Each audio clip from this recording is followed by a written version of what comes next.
These 10 epics are criminally underrated and nobody is talking about them.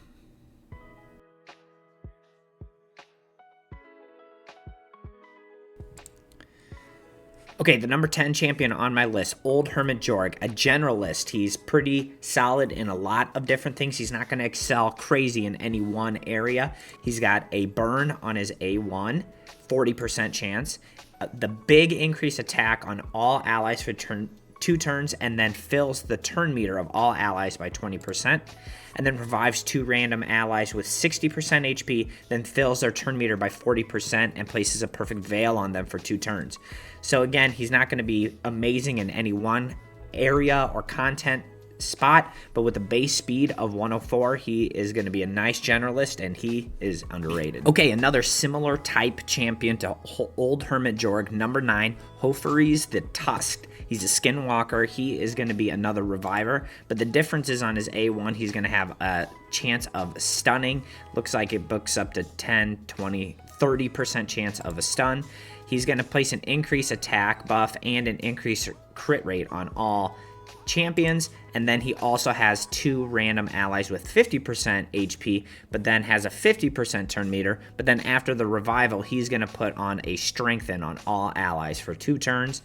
Little bit slower, but has a nice resistance. Next champion we're going to talk about is Azur, an HP epic from the Banner Lords.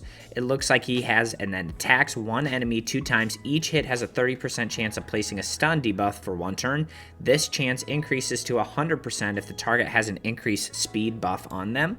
Places a 50% ally protection buff on all allies except for this champion for 2 turns. Then places a shield buff on this champion equal to 40% of its max HP for 2 turns, and this buff cannot be removed. And then attacks 1 enemy, places an extra hit if the target has a stun debuff. The extra hit is always critical, and then steals 50% of the target's turn meter if they are not under a stun debuff. And then here we have an increased ally HP in all battles. You can use him in a lot of different areas. You can use him as an ally protector. You can use him a bit as a debuffer or turn meter steal. So if you don't have any better options, maybe something like Spider or early Fire Knight might be acceptable, but he's just going to be a tank and keep your team alive. Okay, coming in number 7, Delaja, a lizard HP champion. On the A1, attacks 1 enemy 2 times. Each hit heals this champion by 2% of their max HP. Each hit also has a 20% chance of placing a 5% poison debuff for 2 turns, and it's based on HP. And then the A2 attacks all enemies, has a 75% chance of placing a 50% debuff for 2 turns. And then A3 places a 15% continuous heal on all allies for 1 turn, and then also places a shield buff equal to 20% of this champion's max HP on all allies for 2 turns, books to a 4-turn cooldown, and then has a great faction crypt aura of 30% HP with a passive of has a 30% chance of counterattacking when ally lizardmen except this champion are attacked. Not the best great base speed, but has an insanely high base HP for an epic. Has a lot of utility in a variety of different things. Ice Golem, Dragon, going to be obviously great in Faction Wars. And might have the ability to maybe solo some stuff with this ability if you can get the stat level high enough. Coming in at number 6, Neldor Rhineblade. This champion has a triple hitter at random. Each hit has a 30% chance of placing a freeze debuff for 1 turn. And then attacks 1 enemy 4 times on the A2. The first and the second hit have 50% chance of placing the 50% decrease attack debuff for 2 turns. The third and fourth hits have a 50% chance of placing a decreased accuracy, and both of those book up to a 75% chance, so you're getting a real high percentage chance of actually landing those, and it books down to a 3-turn cooldown. And then on the A3, attacks all enemies 2 times. Each hit has a 75% chance of placing a 30% decreased speed debuff, then heals this champion by 30% of the damage dealt. And then with the passive, whenever an ally places a freeze debuff, this champion has a 30% chance to attack the target with their default skill. Could be a little bit faster, not the best HP, but he is extremely valuable with a triple hitter on the A1, quad hitter on the A2, and a double hitter on the A3. So it has a lot of Fire Knight utilization with a decreased speed. It's going to be excellent in Fire Knight and Spider. And, you know, when you're in Spider, he might freeze a couple champions, but the best part about him is he's usable in Fire Knight normal, but he's also pretty usable with a freeze on his A1 and Fire Knight hard. The fifth most coming in at number 5, Prundar. An epic defensive tank from the Ogren tribes, has a nice Doom Tower defensive aura. A1 attacks all enemies, has a 30% chance of placing the big decrease speed debuff for 2 turns, and has a 30% chance of placing a stun debuff for 1 turn instead when counter-attacking with the skill. A2 AoE has a 50%, 75% chance of placing a provoke for 1 turn and places the big decrease defense ability on this champion, and then puts out a big strengthen and a continuous heal on all allies, books down to a 4-turn cooldown, and then receives 20% less damage from enemies under provoke debuffs, has a 25% chance of counterattacking when an enemy under provoke debuff attacks this champion or an ally. That 25% goes up to 35, 45, 50%. So 50-50 when a champion with the provoke is attacking him. He's actually a beast. He has pretty solid base HP and pretty good defensive stats. And he's just going to be a generalist. I don't think he's going to necessarily excel in any one area, but he's particularly good at taking down or tanking up any waves that you may be struggling to get through and providing a lot of protection for the team and healing. He's criminally underrated. Coming in at number 4, Spider. Spider is an epic support champion from the Dark Elves. Has a attacks 1 enemy, has a 50% chance of removing 1 random buff from a target. Nothing to write home about.